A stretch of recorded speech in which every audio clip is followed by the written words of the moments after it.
Hello mes petites ailes, comment vous allez? Donc aujourd'hui, je vais lancer la première rubrique équine qui va parler donc des gales de boue.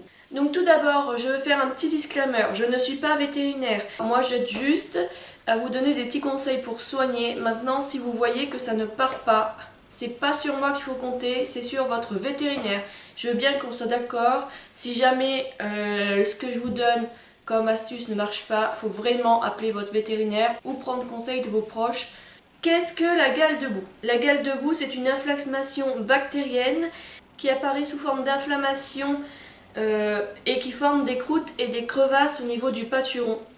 Donc pour ceux qui ne savent pas ce que c'est que le pâturon, je vous mets un petit schéma juste là.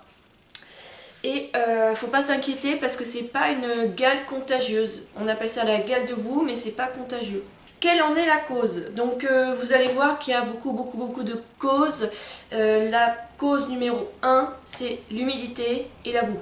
Comme dans le nom on le dit, gale de boue. Donc forcément, c'est en rapport avec la boue, avec l'humidité. Mais beaucoup de choses peuvent rentrer en compte, comme le sable.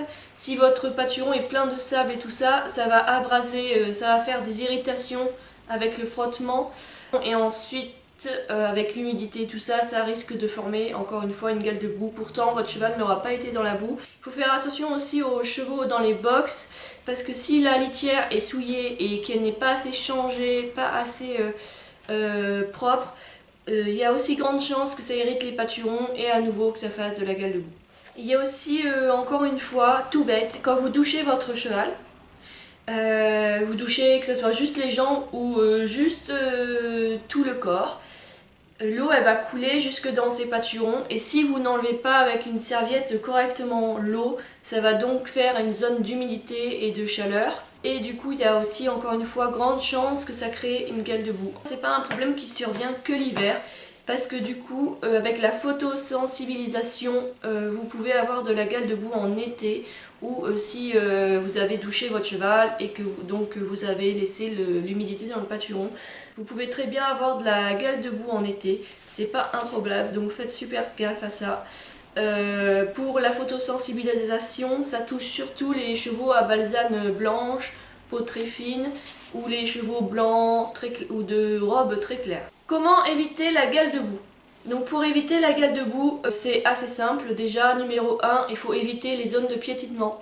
C'est-à-dire qu'il faut souvent changer la mangeoire de place. Il faut également changer de place le foin et l'eau. Alors ça, je crois que l'eau c'est le pire parce qu'ils en mettent à côté, avec l'hiver il pleut, donc du coup ça fait une sacrée pataugeoire autour. Donc si vous pouvez, quand votre abreuvoir est vide, changez-le de place assez régulièrement, peut-être une fois par mois environ, de le changer de place, ça ferait vraiment du bien. Et ce qui serait encore mieux, c'est que vous pouvez faire des rotations de paddock ou de champ. Comme ça, les chevaux ils font moins de pétillement et vous avez peut-être un peu moins de chance d'avoir de la gale de boue. Bien sécher les membres de vos chevaux quand vous les douchez, c'est ce que je vous disais précédemment. Ne surtout pas couper le fanon. Donc pour ceux qui ne savent pas ce que c'est que le fanon, je vous remets à nouveau un petit schéma juste ici. Petit conseil encore une fois, si vous allez à la plage ou dans des carrières où il y a du sable, surtout brossez bien les membres ou sinon mettez un coup de jet pour bien enlever le sable et ensuite séchez bien le membre. Pour les chevaux au box, bien évidemment, curez et faites les pailles assez souvent. Donc pour soigner la gale de boue, déjà numéro 1, il existe beaucoup de soins et de traitements qu'on achète chez le vétérinaire ou dans des magasins spécialisés pour les chevaux. Sinon pour mon cheval, moi j'avais utilisé une solution avec plein de petites astuces que j'ai trouvées sur internet. Alors je vous préviens, c'est très long à faire, surtout si votre cheval a mal, parce que moi le mien avait très mal à ses pâturons parce que c'était déjà un peu avancé. Et donc tout d'abord, il faut faire un bon savonnage. Donc avec soit du savon de Marseille, soit de la bétadine savon. Moi j'ai choisi le savon de Marseille et donc vous devez bien savonner. Ensuite, comme je vous ai dit encore précédemment, je crois que ça fait la 3e fois que je le dis dans cette vidéo, mais séchez extrêmement bien vos pâturons à ce moment-là avec une serviette propre. Ensuite, moi j'ai utilisé une huile essentielle, c'est de l'arbre à thé. Donc vous prenez une petite compresse, vous l'imbibez d'eau et bien l'essorer pour qu'elle soit pas trop pleine d'eau quand même. Vous mettez quelques petites gouttes d'huile essentielle dessus d'arbre à thé et vous tamponnez sur les blessures de votre cheval.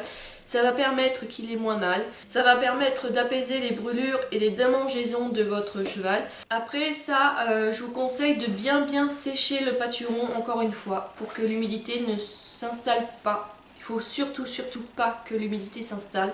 Et ensuite que vous avez fait ça, vous pouvez mettre un peu de bétadine pour désinfecter. Toute dernière étape, vous prenez, vous savez, le talc pour bébé là, avec, et vous en mettez partout là où il y avait les plaies. Ça permettra de bien assécher les plaies et faire une barrière à l'humidité.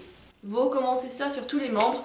Et normalement, en une semaine à peine, c'est terminé. Moi, je sais que je l'ai fait 4 fois peut-être. J'ai dû lui faire 4 fois sur mon cheval et c'était terminé. C'est la recette miracle. Après, ça marche sur mon cheval, ça veut pas dire que ça marchera sur le vôtre. Sinon, vous pouvez raccourcir un peu si vous n'avez pas le temps ou si vous n'avez pas envie de faire autant de soins sur votre cheval en reprenant à nouveau le savonnage du début. Donc vous savonnez comme je vous ai dit et tout ça. Vous séchez bien votre pâturon et ensuite vous mettez tout simplement une crème cicatrisante telle que Mitosil, Cicatril, Vaseline ou encore une crème spéciale pour la gale de boue. Alors je ne connais pas de nom, ça faudra vous renseigner vous-même parce que moi j'utilise pas de crème spéciale, je trouve que c'est pas... on peut faire à 100 quoi, en plus ça coûte super cher alors qu'on peut faire 100. Donc voilà. Sur ce, cette vidéo est terminée. J'espère qu'elle vous aura plu, que ça vous aura aidé. Et je vous dis à la prochaine.